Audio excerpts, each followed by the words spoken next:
Hello students, screw thread cutting BSW internal right hand మరియు left hand screw pitch gauge మరియు thread plug gauge ఉపయోగించి థ్రెడ్ను తనిఖీ చేసే అంశానికి మీకు స్వాగతం.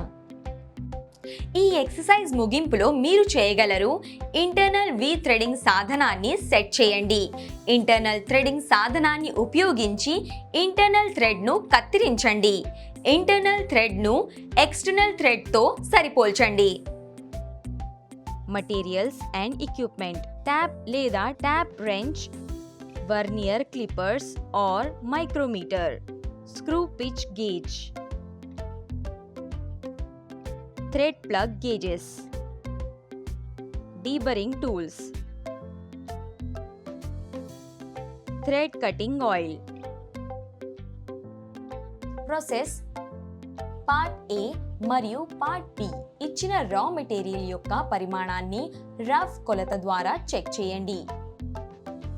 4 జాట్ చక్లో జాబ్ను చక్ లోపల 10 mm పట్టుకొని దాన్ని ట్రూ చేయండి. ఎండ్ను ఫేస్ చేయండి, మధ్యలో డ్రిల్ చేయండి మరియు కేంద్రం నుండి జాకు సపోర్ట్ ఇవ్వండి. బయటి వ్యాసాన్ని రఫ్ చేయండి మరియు కావలసిన పొడవుకు 40 mm టర్న్ చేయండి.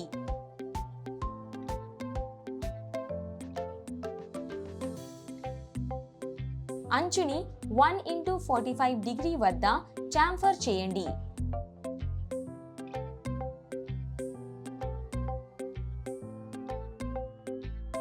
వ్యాసం 10 mm డ్రిల్తో పైలట్ రంధ్రం చేయండి మరియు డ్రిల్లింగ్ ద్వారా దానిని 18 mm వ్యాసం వచ్చేలా చేయండి.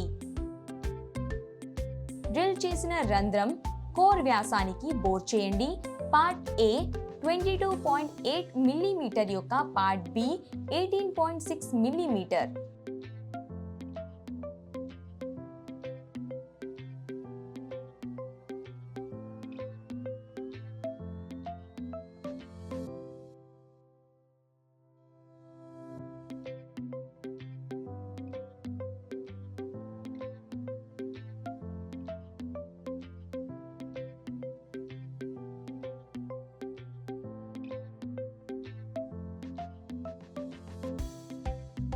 టూల్ పోస్ట్కు ఇంటర్నల్ థ్రెడింగ్ టూల్ని ఫిక్స్ చేయండి మరియు దానిని సెంటర్ గేజ్తో సెట్ చేయండి.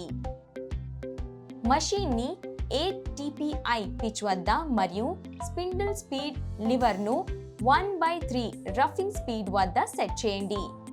బోర్ ఉపరితలంపై సాధనం చిట్కాను తాకండి మరియు క్రాస్ ఫీడ్ గ్రాడ్యుయేట్ కాలర్ను 0కి సెట్ చేయండి. రఫ్ మరియు finish thread 1 inch right hand మరియు 7/8 inch left hand BSW thread పై వరుస కట్స్ చేయండి మరియు పిచ్ యొక్క అక్యురసీని నిర్ధారించడానికి చెక్ చేయండి.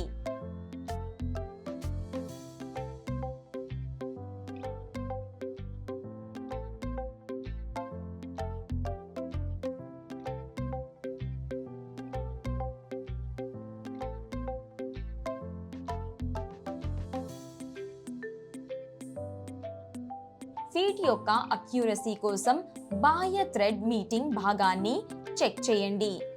జాబ్ను తలక్రిందులుగా చేయండి మరియు వ్యాసాన్ని 40 mm పట్టుకోండి, ట్రూ చేయండి. జాబ్ ఎండ్ను ఫేస్ చేయండి మరియు మొత్తం 20 mm పొడవును నిర్వహించండి. 40 mm వ్యాసాన్ని రఫ్ మరియు ఫినిష్ చేయండి. బయటి అంచున 1:45 డిగ్రీ మరియు థ్రెడ్ బోర్ పై 2:45 డిగ్రీ చాంఫర్ చేయండి. అంచుల పదునుని తొలగించి ఫైనల్ చెక్ చేయండి.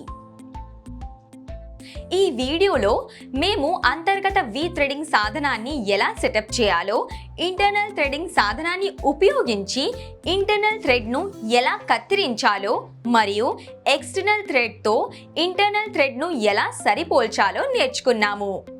మీరు అన్ని కాన్సెప్ట్స్ మరియు ఎక్సర్సైజెస్ను అర్థం చేసుకున్నారని నేను ఆశిస్తున్నాను.